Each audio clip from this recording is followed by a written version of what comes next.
Broadcasting live from atop the Rocky Mountains, the crossroads of the West. You are listening to the Liberty Round Table Radio Talk Show.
All right, happy to have you along, my fellow Americans. Sam Bushman live on your radio. Hard-hitting news the networks refuse to use starts now.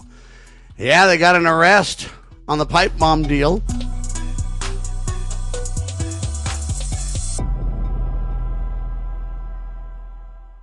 I believe there will come a time when we are all judged on whether or not we took a stand in defense of all life from the moment of conception until our last natural breath.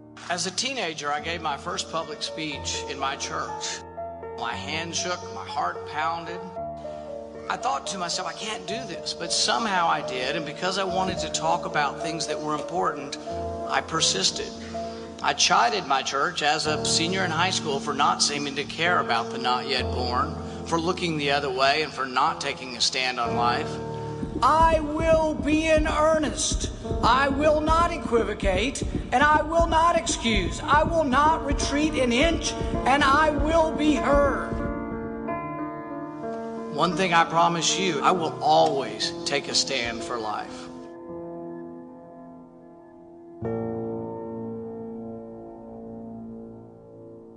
Have you ever had great honey? No, I mean really good, all-natural, raw honey? Well, now you can, thanks to localhoneyman.com. We can ship out our locally made honey all across the U.S. So don't worry, you won't miss out. Plus, Local Honeyman has so many different flavors, like Utah Wildflower, High Desert Delight, Happy Valley, and Blackberry, just to name a few. So purchase your delicious raw honey today at localhoneyman.com.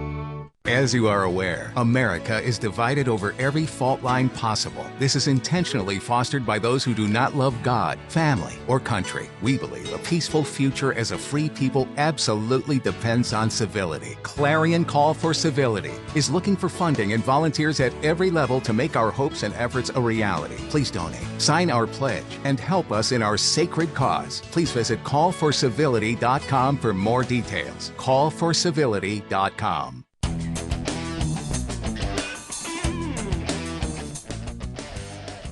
All right, happy to have you along, my fellow Americans. Sam Bushman, news that the networks refuse to use. It all starts now on Liberty Round Table Live. Oh, boy, the suspect in the pipe bomb for January the 6th got arrested. Time will tell if it's real. MyPillow founder, CEO, etc., Michael Dell, doing a great job. I mean Lindell, sorry, not Dell. Michael Dell's the guy that's giving kids a bunch of money. I hope that's panning out for everybody. But Mike Lindell running for governor. Trump ends Biden-era fuel vehicle standards. Musk says the only way to get out of the debt problem is robotics and machine automation. I think he's off his rock. We'll talk about that. Surveillance pricing. Oh, do you know much about that? We'll talk about that with Heath Perkins coming up from freewatercoinco.com. We'll talk about that and the Honest Money Report and a whole lot of updates regarding that. Affordability crisis going on. Trump says it's not a big deal. If you're a billionaire, maybe it's not. For the rest of us, it does matter, Donald. I know you can't see that, but buddy, walk around in our shoes for a day or two, and you might get a clue. Trump, cost of living, that's all fake. Yeah, affordability, no big deal. Okay. Private employment in the U.S. decreasing. That's not a good sign. Hopefully government employment's decreasing, that's for sure. The Supreme Court has not yet ruled on the legality of Trump's sweeping tariffs. Everybody's waiting for that. Nationwide pizza sales are slowing. Treasury Secretary Scott Bessent, he's going to be involved in selecting the next chairman for the Federal Reserve. Recent polls say, hey, 4-year degrees aren't worth the paper they're printed on. Happy to have you along, my fellow Americans. I'm Sam Bushman. Hard-hitting news the networks refuse to use, no doubt, starts now. This is the broadcast for December the 4th in the year of our Lord 2025. All right, the FBI arrests a suspect in the January 6th pipe bomb case. Patrick Houck with the details. Thanks, Patrick. They have arrested a suspect, they believe, who has placed pipe bombs outside the headquarters of both the Democratic National Committee and the Republican National Committee on the eve of January the 6th. Wow. I guess it was on the evening of January the 5th in preparation for January the 6th. They say this arrest marks the first time that investigators have publicly confirmed a suspect in the long-running unsolved case nearly 5 years after the bombs have been planted. According to law enforcement sources, the suspect is a man. How do they know that when you can't define what a woman is? Just wondering. At least the FBI knows what a man is. Thank heavens for that. And they say no formal charges have been publicly disclosed, and they don't really have a lot of identifying details on this person. I find it very interesting indeed. 5 years after, I think the FBI needs a win. The FBI getting beat up left and right. Kash Patel and company not looking too good. And now they say they found the, pipe bomb person arrested. No name, no details. I hope this isn't like a Charlie Kirk deal where they, oh my gosh, we got the assassin. Oh, wrong guy. Sorry. Oh, now we got him for sure. Good. Oh, not the right guy either. A lot of false starts. And I pray that's not the case with this. I really want the FBI to slim down, take care of business as intended in the beginning, and, back off the American people. But that doesn't seem to be happening, and that's the problem with the FBI. We were told it was corrupt to the core, that they were going to get rid of it, that they were going to decentralize it, that they were going to... We haven't seen any of that. That's the problem. Then they have these starts and stops with all these reported, supposedly, oh, we've solved this, we've solved that thing. I'm just not seeing it. I wish it were true, but I'm not seeing it at all. And that's kind of the problem here. So I hope the FBI really has some real deal. I just hope they do, because I'm just not seeing it right now. They say it's the first time they publicly confirmed a suspect. 5 years after the bombs have been planted, how did we all of a sudden, 5 years after, now we get in the Trump administration, almost a year into the Trump administration, we all of a sudden just have pay dirt now? I would like somebody, Kash Patel, Pam Bondi, maybe even Donald himself, right? To tell me, what did we get in the last little bit that we didn't have in the last 5 years? Right? What's going on with that? They say this person arrested is believed to have placed pipe bombs. Okay. I appreciate it. But when they say, according to law enforcement sources, the suspect is a man. Okay. And if now no formal charges have been filed. So I don't even know what that means, really. Like, if you don't know the man's name, or why aren't you willing to release it? I mean, you released the names of the people that assassinated Charlie Kirk literally that very second. But 5 years later, you got a man suspected of doing this and that, don't got a name, don't have formal charges filed. How do you arrest somebody? How long can you be arrested before former charges would be filed? Just wondering. I find the case very interesting and concerning, if you want my personal opinion. All right, do we have Heath with us yet? All right, we'll get Heath with us here soon and get the Honest Money Report update. Meanwhile, I hope law enforcement sources have a handle on this thing. Right, did you hear that Mike Lindell, founder and CEO of MyPillow Inc., the guy that's been telling you there's been election fraud big time since 2021, you got the Lindell Offense Fund. Everybody doing a great job over there, in my opinion.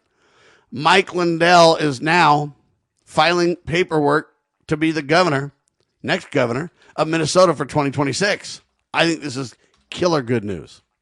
They say the Mike Lindell for Governor Committee was registered with Minnesota's Campaign Finance Board on the same day. So this was announced yesterday, and now we're getting some kind of pay dirt on this thing.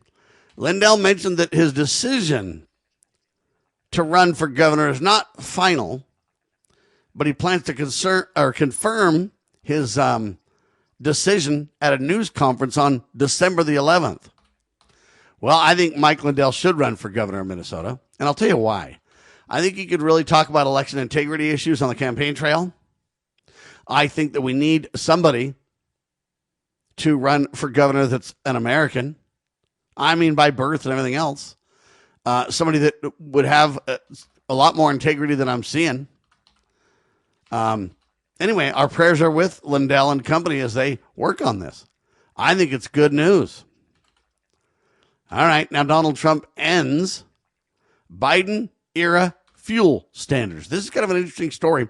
The big battle is Donald Trump says, hey, man, all the regulations and all the fuel economy mandates and this and that from the Biden administration and the Barack Hussein Obama administrations, it's just a disaster. And it's making the cost of vehicles way too expensive. He's right on that score. President Trump is right. They want to back off a lot of those regulations. But here's the problem that I'm having with it a little bit. How does Trump end the fuel standards? Were the fuel standards law? Simple yes or no will do.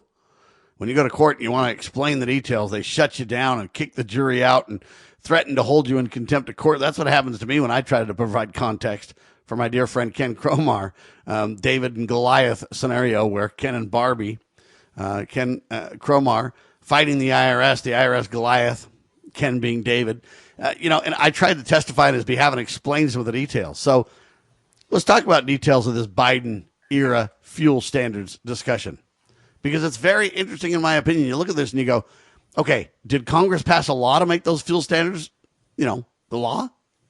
And did the former presidents sign it? If the answer is yes, then you're going to have Congress change or rid us of that law, right? You follow me? If Congress put it in place, Congress is the folks that need to get rid of it or change it or whatever. If the former president did it, and it's not law because it's not legislative action, so to speak, then we need not for President Trump to reject what the former president did. What we need to do is come back and use Congress, the legislative body, to make a law or to update the law, whatever you want to call it. And if the former president did it without Congress, he needs to be arrested. See, these fuel standards, are they laws or are they just standards? Just opinion. It reminds me of when the COVID con happened. They said, hey, we've got all these mandates from mayors and governors and whoever, right? And then we pushed back, many of us, and said, wait a minute, what do you mean a mandate? And so I'm asking this question now. What do you mean Trump just end Biden's fuel standards? Were they Biden's fuel standards or were they legislative generated fuel standards? Because if they're Biden's, then we need to go arrest Joe. And just say, Joe, you have basically gone out of your lane. You violated the law. And what is a fuel standard? Is that a law? Kind of like a mandate. Is a mandate a law? No. Is a standard a law? No. The president runs around and goes, I think you guys need to meet these guidelines. Here's the standards I'm setting. And my response is, you don't make laws, buddy. You're in the wrong branch of government, sir. Don't you get that? What part of that don't you understand? But then all of a sudden, hey, Biden makes these standards and then Trump ends Biden-era fuel standards. How do you just add them and end them and add them? Where's Congress?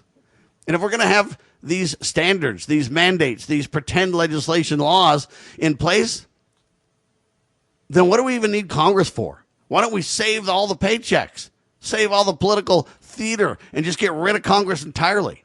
Now, understand, I'm not really calling for that. I believe in the Constitution. I think the checks and balances are critical. They're vital.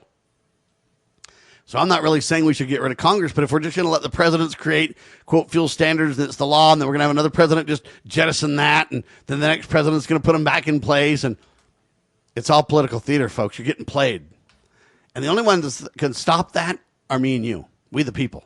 We can simply say, hey, Congress, how on earth did Biden on your watch create fuel standards? And how does Donald just jettison those fuel standards? Do you guys have a role to play in this? But then I ask even a further question, even a greater question. Does Congress, even though they have lawmaking authority, I get that. We've delegated the lawmaking, legislative authority to Congress. But do they have Congress, or do they have the authority in Congress to just create fuel standards? Just a nationwide, hey, private company making cars. Hey, private company making motorcycles. You're going to reach this guideline, this standard, this mandate, this standard, whatever. Does the government at the federal level have authority just to mandate to businesses these guidelines and standards? I don't think so. You go look at the Constitution and find chapter and verse for me, people, and show me where that even is. Because they have no authority over that whatsoever. The next question is if they have authority over the, quote, Biden-era fuel standards, then my question is, what if they created Trump-era media standards. And the media standards said, hey, you got to be nice to the Donald. Can't say bad things about Don. Don't you dare. This guy's a national hero. This guy's cameoed in just about every movie under the sun. And he's a rock star. Number 45 and number 47, baby. This guy, don't you dare even speak a word, narrow word about him that would be negative. Because if you do, hey, you're violating the Trump era media standards. See, where do we go with this? And how many standards can we just create out of thin air? Right? Congress supposedly put the Federal Reserve in place, for example. Where do they get authority to do that? All right. Anyway, talking about robotics now. Elon Musk is in the news, and he wants to get back into politics, I guess. Oh, boy. Musk says that AI and robotics are the only real way out of America's 38+ and rising at an alarming rate debt crisis. They call it a debt spiral in the news article that I checked out here. Musk argued that the, quote, burgeoning U.S. debt, now topping $38 trillion, can only be addressed by the rapid deployment of artificial intelligence and robotics. Do you believe that? See, I don't. He claims that only, quote, drastic productivity gains that can only be accomplished by machines and AI could increase the output of goods and services enough, so dramatically that it will outpace the money supply. And the money supply growth, thereby triggering, this is interesting, triggering what he calls the burden of interest payments. I don't see how you reduce the burden of interest payments because you create greater output. Well, Sam, you're stupid. Don't you get it? We just, produce so much goods and services that money can chase that around and it'll be really good. I don't want to trigger deflation and reducing the burden of interest. You say, what do you mean, Sam? Look, the burden of interest is going to continue going up no matter what you do. You can't stop that unless you abolish the Federal Reserve, the only real answer that should be worth discussing, right? All right, hang tight. We'll talk about Elon Musk and more. You're listening to the one and only Liberty Roundtable Live.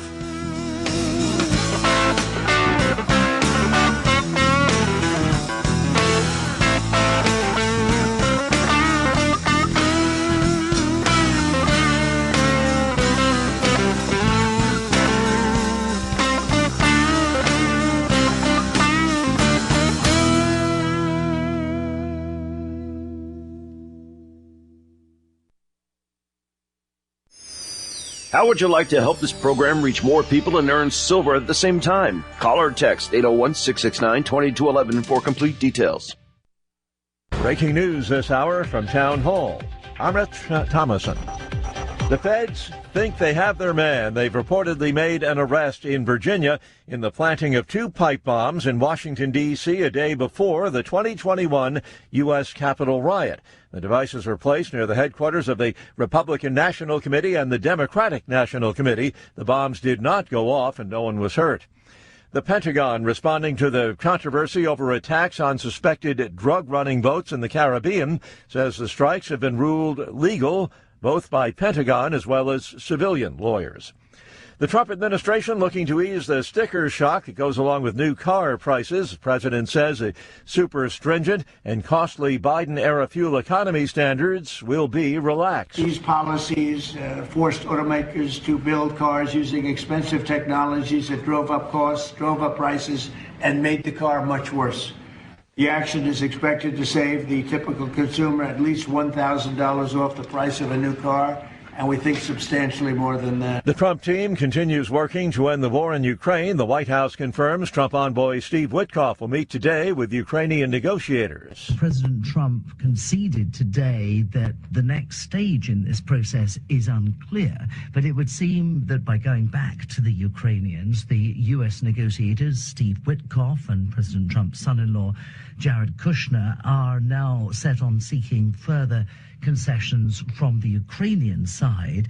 Deep divisions remain. Russia has called this week's talks constructive. but the two sides appear very little closer to resolving the crisis in Ukraine. The BBC's David Willis. On Wall Street, the Dow is down 30 points, the Nasdaq off 48, the S&P 3 points in the red. More on these stories at townhall.com.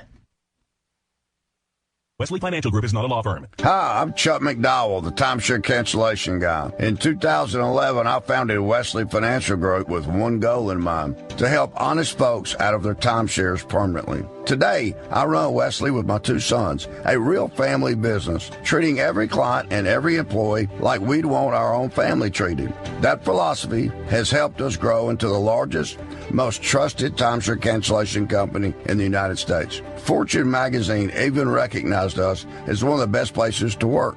Why? Because we genuinely care. In fact, some of our former clients were so moved by their experience working with us, they joined our team so they could help others to timeshare freedom. If you're stuck in a timeshare, give us a call.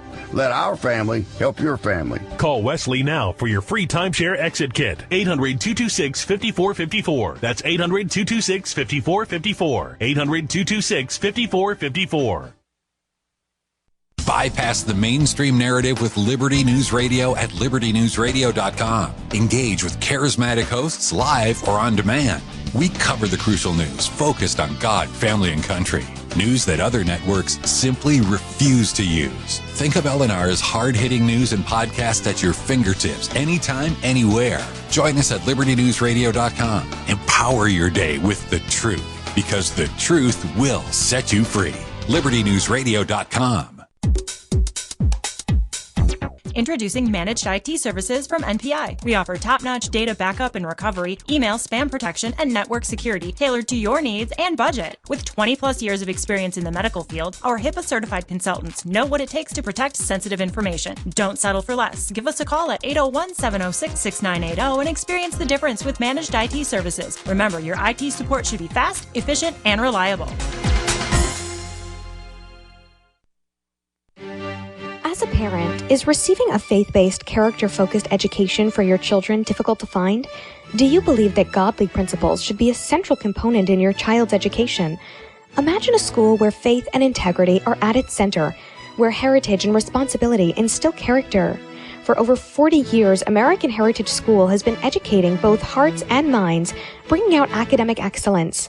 This is the school where character and embracing the providence of a living God are fundamental, where students' national test scores average near the 90th percentile. With American Heritage School's advanced distance education program, distance is no longer an issue. With an accredited LDS-oriented curriculum from kindergarten through 12th grade, your children can attend from anywhere in the world. American Heritage School will prepare your child for more than a job. It will prepare them for life. To learn more, visit american-heritage.org. That's american-heritage.org.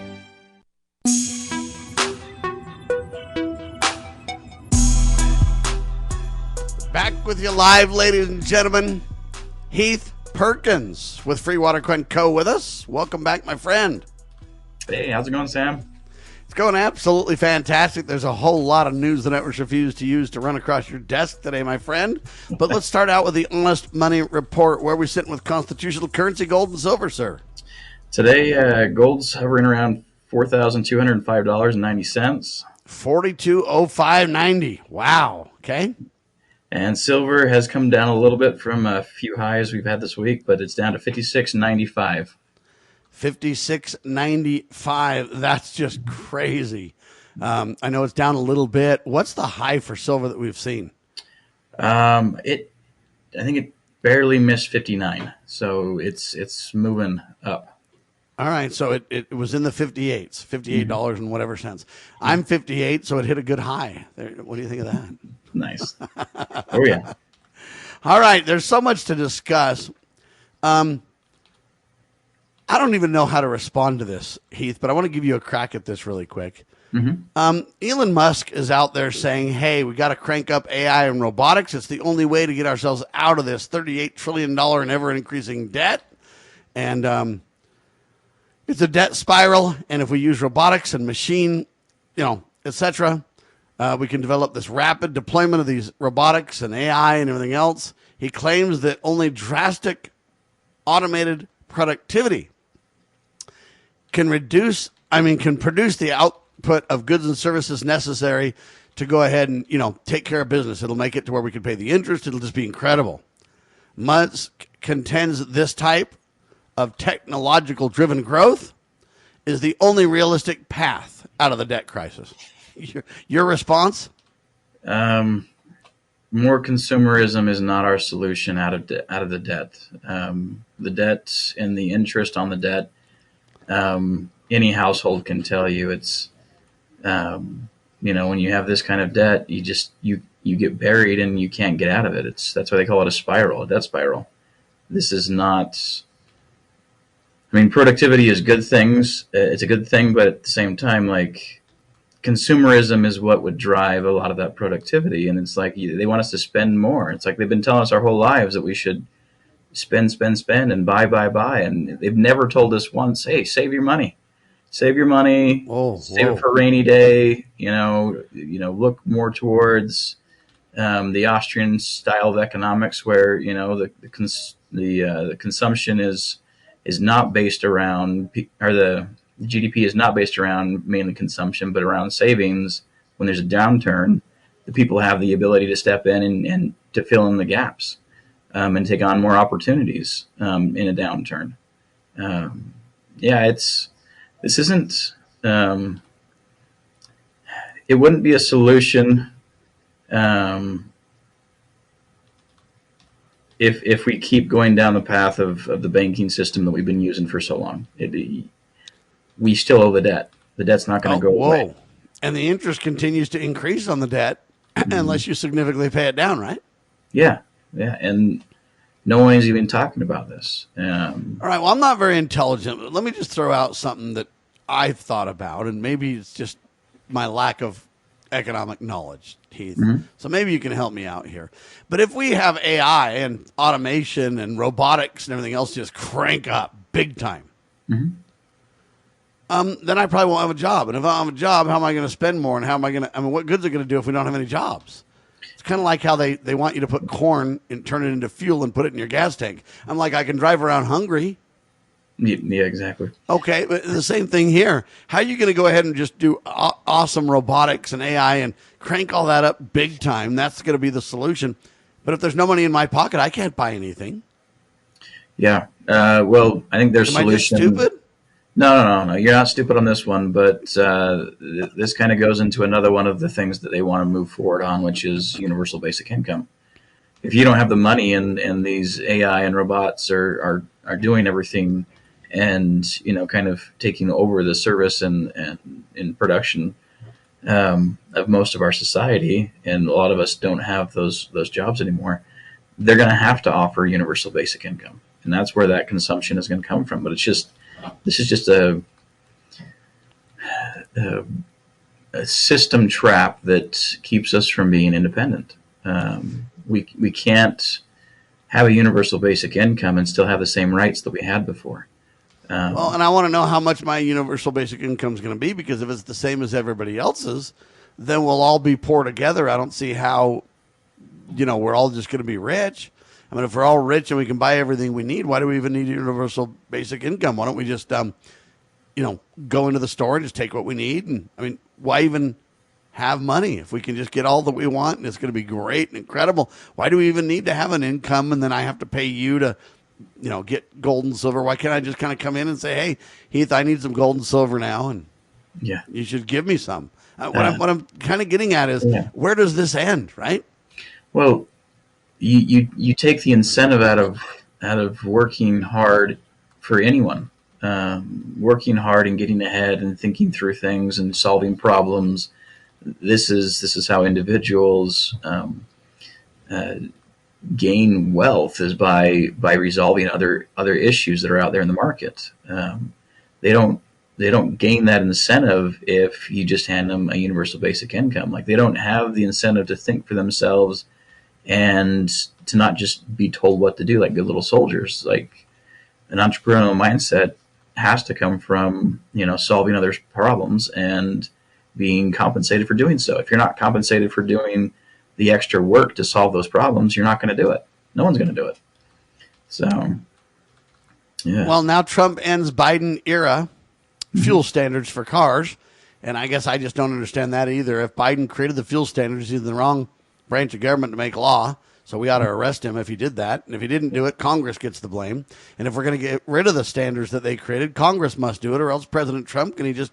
Anyway, at the end of the day, they say that if we get rid of these Biden-era fuel standards, it'll save you about $1,000 on a car. But I'm telling you, if a car costs $40,000 or $37,000 or whatever it is on the average, I'd have to look it up to see the latest numbers. Is $1,000 going to matter much? No. Can I buy a car with my basic income, my universal basic income? No, you'll probably be leased one, because you're never going to own anything down that path. Oh, just leased. Okay. Yeah, universal basic income. You're not going to own anything, but you'll be happy, kind of a thing. Well, I could hire an Uber, except for if everybody's on universal basic income, why would an Uber come? Well, the robot would be driving the Uber at that point. Oh, so yeah. Okay. And then do I have to pay for that Uber with my universal basic income? I guess so. It's just a spiral down in society of taking all the incentive out of anyone doing anything. This is where being on the dole is not a good thing, because it sucks from you the desire to make anything better. You don't need to, because everything's taken care of. But they also are going to play with a lot of the strings and stuff that will be attached to this. Like, you're not going to just get this, free and not have any strings attached. They're going to have strings, and that's going to include, if they don't want you to be outside of a certain area, you're not going to be able to purchase things outside of a certain area, or travel outside that area, or take an Uber outside of that area. Or what if I want to go? Well, if you're using universal basic income, you've got to follow their rules. And that's the sad part, is we don't realize how much of a trap this is. All right. Well, they put another plan in place that I kind of just don't understand economically that you might need to help me out with. Mm-hmm. Headline says this: surveillance pricing increasingly used by companies to set, quote, personalized prices. Mm-hmm. Surveillance pricing, just so everybody understands, involves companies using personal data and a personal data set, specific prices for individual consumers, a practice highlighted in reports. They're trying to work that out at the Federal Trade Commission. Now, here's my deal with that. So they're going to look at Sam's income and look at Heath's income. And if Sam wants to buy a pizza, it's going to be this cost. It's not going to be very expensive because I'm on my universal basic income. You know what I'm talking about? Now, Heath is quite wealthy, and so they're going to basically charge him through the nose. My pizza that costs $5 costs you $25, sir. This pricing strategy, they say, can lead to consumers seeing different prices for the same products based on the personal information gathered about them, such as recent payments, if you're a parent, parental status, if you rent or own your home. The term, they say, has gained traction following a study by the Federal Trade Commission, which found that mouse movements and abandoned shopping carts were being used for price setting. So if I abandon my cart, they might come back and say, Sam, I know your universal basic income's running out, buddy. We're going to, take care of you. Come on back and buy. Whereas they're not going to give that to you, sir, because they know you're doing well. They're just going to let you empty your cart and come home back if you ever want to try again, kind of thing. I mean, this is insanity stuff. Yeah. But this is how you get half the population on your side to side with you on this. Because it sounds really good for those who are struggling. And it takes, extra effort, away from them to get ahead. And so, yeah, someone's going to take care of me and give me a better price versus them giving them a higher price based on them making more, which everyone, the idea of let's play fair, yes, it's fair, but is that fair? There's nothing fair about that. It's to get people that are in the lower income brackets to side with them. Like, they need the support, and this is an easy way for them to get it. Just mentally, you'd have a few individuals that would highly jump on this, and then you'd have, the lower 50% of the wage earners, be happy about this. All right, I've got two conflicting headlines here, and I want to get your take. First one says this: affordability crisis strikes U.S. as inflation soars over 20%, impacting seniors, workers on fixed incomes, families living paycheck to paycheck, and so on. They say it's monetary mismanagement by the government that's causing it and all that kind of stuff. Well, here's the deal then. Then Donald Trump says cost of living concerns are fake. Are they fake for you, Heath? No. Your concern is not warranted, sir. Yeah, like we're seeing this here in so when someone comes to sell gold and silver, like if they make a profit in it, meaning they bought it at $10 and they sell it for $20, that profit they got to pay capital gains on, and it's just like you're paying capital gains on inflation. Like, doesn't make any sense. Like, that's what silver and gold do, is they move up with that inflation and they offset the inflation, but now you're being taxed on the inflation on top of it. So it's like you can't get ahead in a system with inflation. You truly are constantly losing. Everyone's constantly losing unless you unless you can live off interest, the interest of whatever funds you have piled there. And money was never meant to be hoarded the way that we hoard, that the elite or anyone else hoards money these days. It was meant to be utilized as a tool that can keep the commerce flowing. But we've turned it into, I can hoard $1 billion and just live off the interest the rest of my life, and that $1 billion never gets back into society. Only parts of the interest, and it's never more than the interest that kind of an individual will be earning. And so this system is difficult because it promotes greed and holding on to mass quantities of wealth or mass quantities of money when that was never the case. The case was supposed to be this was a tool, and that tool was meant to keep commerce flowing. And we've strayed from that significantly. Now, the president, they say, downplays concerns, claims inflation rate is, quote, very good. Trump has dismissed the cost of living index issues. He says it's a con by Democrats. And I guess my question is this. Maybe what we ought to do is put all presidents of the United States on universal basic income while they're president, and then they can go ahead and, see if it's no problem, not a concern, a hoax, a scam, or whatever. Oh, they are on universal basic income. Did you know the president gets like $400,000 a year as his salary? Yeah, for the rest of his life. That's the basic income for those guys, right? And a Cadillac plan, health plan. It's the statement that it would cost Trump more to lean over and pick up $100 bill instead of step over it and keep going is realistic. Like, he doesn't have these concerns or these worries, and yes, he can say that things are fine, and they're really not. But that doesn't solve the problem. Like, zero interest is the only, or zero inflation is the only good inflation. Like, having any inflation constantly eats away at our purchasing power.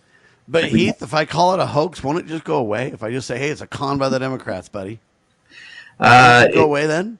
For part of the individuals who blindly follow some of these leaders, yes, that would make it go away in their mind. But the reality is the opposite. Like, we are struggling. Society is not. I mean, we get firsthand of how things are in the economy based upon.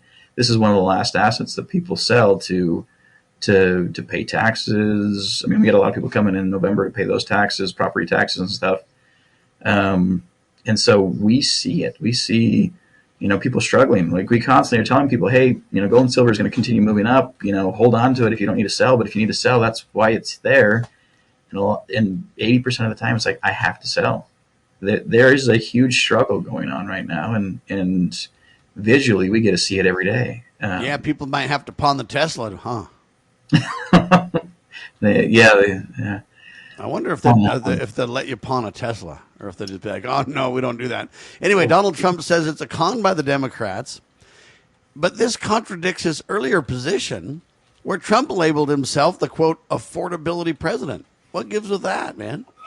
How can it be? How can it be a con by the Democrats discussing affordability, cost of living? But then he's the affordability president. He told you that. How does that work if it's a con job, but he's the affordability president? This turns into wordsmithing. It's hitting the right words at the right time to ease the concerns of part of your society, and he's playing this very well. Not enough people have the retention like some like yourself and others that listen to certain topics and will call them out on it. Most just on a day-to-day basis just hear what is being said, and that's all they need to know. And it doesn't matter if a month or two ago there was a the very opposite statement being made at that point. We've kind of lost the ability to focus on any one task and overcome it because we're being bombarded by so many things all at the same time. And this is how this kind of wordsmithing happens. You can say something, a couple months later versus what you said previously, and it can be completely contrary, like you're saying, because we can't focus on a single task and overcome it because, again, too many things are coming at us at once, and that's how they get away with it. And we're so busy working our jobs to afford living that, we're kind of stuck. We're stuck with wasting our time on things that we shouldn't be wasting our time on instead of being focused on the things that we should be focused on. So if I'm Donald Trump and I'm the affordability president, then the affordability discussion is a con job by Democrats, then am I the con president? But yeah. I mean, I'm kind of wondering because, I find that very fascinating. Now, ADP, those are the big private company payroll people and all that kind of stuff, right? Yeah. They say that private employment in the U.S. decreased by 32,000 jobs in November, marking the third decline in the last 4 months. Now, here's what I find interesting about this. They say this announcement came on Wednesday, highlighting a potential worsening phase in the labor market. The lack of official data, they say, is the big problem because the government shutdown created uncertainties and key economic reports simply not being there or being delayed. The current November jobs report going to be delayed till December 16th. The October one not even going to come out. It's so bad. But here's what I don't understand. If ADP already has the number and they say we've lost 32,000 jobs, ADP reported that job declines were most notable for small businesses, manufacturing, construction, and professional services. If they know all that to that level of detail, why do we need the government numbers or else we act like we're in a vacuum and we can't function? We've already got private sector numbers on private sector employment being reported, don't we? Yeah. Yeah. And when they don't want to give the numbers up and they won't give the numbers up, this is just prolonging, just the realization by the people of what situation we're truly in, because so many people rely upon those idiotic numbers to tell them how the things are, where you can feel it out there now. Like it's not even, you don't have to do anything besides just get in tune with how things are, and you can just feel that there is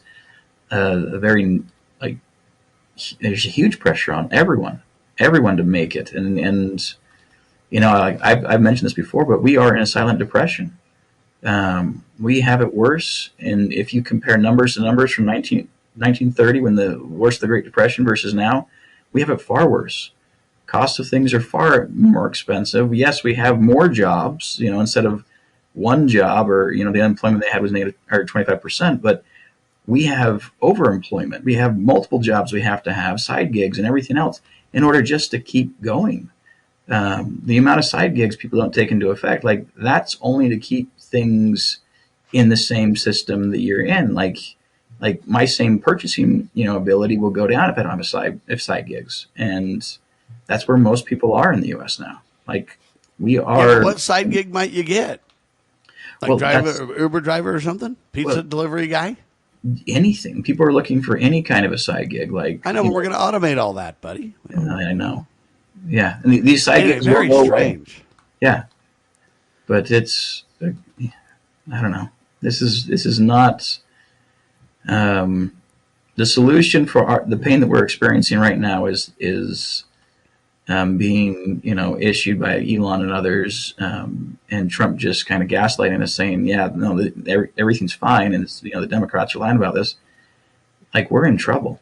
It seems like the direction they want to take is the direction they're going to take, regardless of us, knowing about it or not.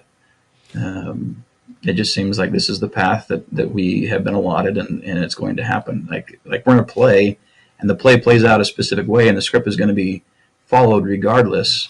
And the script written for us is for us to be further and further, as in debt and a slave in a system that, yes, it's universal basic income, but there's a lot of strings, and you're a servant to whoever hands you those funds. If those funds go away, what do you do? Like, if you're reliant upon that, and you can't bite the hand that feeds you at that point when you're in that system. So, you're this perfect little citizen, and that's not a direction we should be looking at going, because that's a very dangerous place to be. Well, they might say, Sam, your universal basic income, now that you've just criticized the Donald, is zero. Well, mine too. You know what I mean? You look up enough things, you're on enough lists, it just is what it is. When you start seeing things for the reality that they are, you struggle. You struggle to, you can't go back when you start seeing things in a true light and understanding, everything is the way it is, and it's going to continue marching down this path, and to get out of the way of it is extremely difficult. It's going to happen. Universal basic income is going to come. They're going to put enough pressure and pain on us with worsening economy to where we'll beg them for it. As long as they put me in a special class where my universal basic income is more than everybody else's, I'm aboard, people. I'm just kidding. It's insanity is what I'm telling you. Well, I've got 2 stories left. Can you stay with me a little longer, Heath? Yeah, can do. All right. Hang tight. I want to talk about the Supreme Court and companies suing the Trump administration. We'll talk about that. And then I want to talk about the new pizza index. You've heard of the Big Mac index from years ago, right? They got a pizza index coming up, too. You can just check it out. You can just find out about the economy by buying pizza. We'll talk about it. I'm Sam Bushman. Ladies and gentlemen, our guest, Heath Perkins, doing a phenomenal job. He's with freewatercoinco.com. You've got a friend in the honest money business. Constitutional currency, that's what it's all about. It's a hedge against everything we're talking about to protect you and your family. God save our republic.